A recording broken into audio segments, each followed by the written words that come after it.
Day 6 with Franklin, and we have my sister-in-laws over. They came over technically to see our other pups, but we did ask them for a hand while they were here. So obviously I don't want anyone to get bitten, so I have them using this fake hand that you saw me using in the day 1 video. And it doesn't matter if Franklin can only be pet by me in the future because he's not going to be living with me. So we need to make sure that we start exposing him to other people touching him as well. If he can only be held by me or touched by me, that's not going to help us out. So within reason, I need to start exposing him to other people in controlled environments because, again, he's practiced these behaviors for a long time.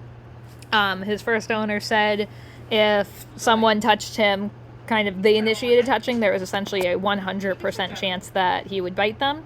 So even this is a fantastic improvement. Obviously, you can still see the discomfort. I do have to kind of step on the leash. Again, this is being a little bit unfair for him, but I need to be a bit unfair to make sure that the behaviors are going to hold up even when he's in a stressful situation.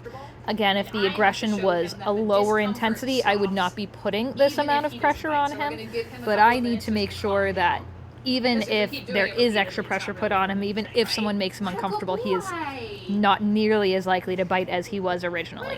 So that's why we're doing it this way. After he makes a good choice, we take that pressure off. I'm not stepping on the leash anymore. He gets some food rewards. You can see his body language reverts to normal. He's an interesting dog because he actually does like people. I like that shake off. Good job, Franklin. He just doesn't like physical touches. So she asked if she could give him a treat. He's taken treats from my hand before, but he hasn't taken treats from other people's hands, except for my husband, so I didn't want to put that much pressure on her. Obviously, I don't want anyone to get bit. So here I just point out the treat for him. Gets a little confused, so I put an extra treat on there, and then he figures it out. He hasn't had any issue with taking food, but again, safety first, especially with the intensity of the bites that he had before.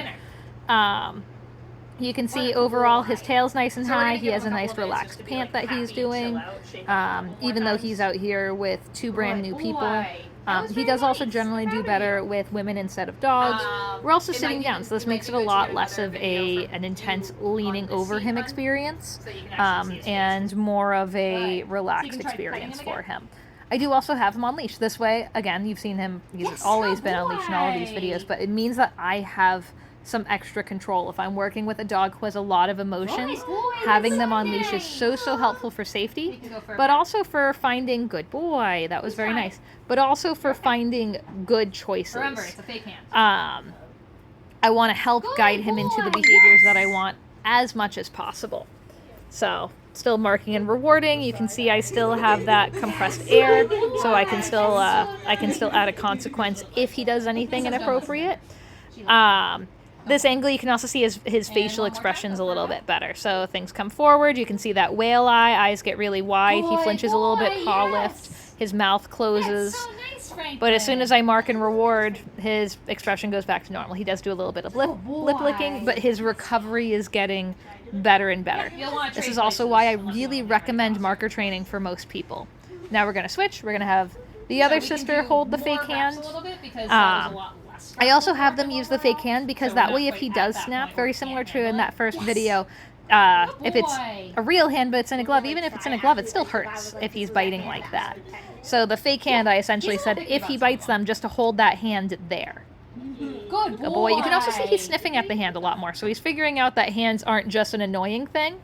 Good. Yes. He's figuring out that they can also offer opportunities, but that's also why, again, I don't want to exclusively feed him by having people hold their hand out flat and having him go up to it, because it can lead to that misunderstanding where people go, oh, look, I can take the food. This is great. I love people. I do want him to love people, but I don't want him to rush up to people and then be disappointed and then have people think that they're okay to touch him because this cute little dog rushed up to him. So you can see he froze there, leaned away. That was very nice. So again, a little bit of extra pressure. It makes him uncomfortable, but he's making good choices. He's trying to communicate otherwise that he feels uncomfortable instead of going right for the bite. Lots of extra pressure there. And he still continued to make good choices. That was very nice. So did you see how close he was to wanting to Again, bite a you little right bit there. unfair, And he but I made some do really want good him choices, and to he didn't. want to be So okay I'll with put the this. hand away. Another thing that you can't see Yes. is later on in the video, he The actually whole started eye. leaning 'Cause against my that hand was and really, asking for a little really bit of difficult attention, for which him. was I'll show really, you the really video nice. in a We didn't second get of the that first on day, but video he though.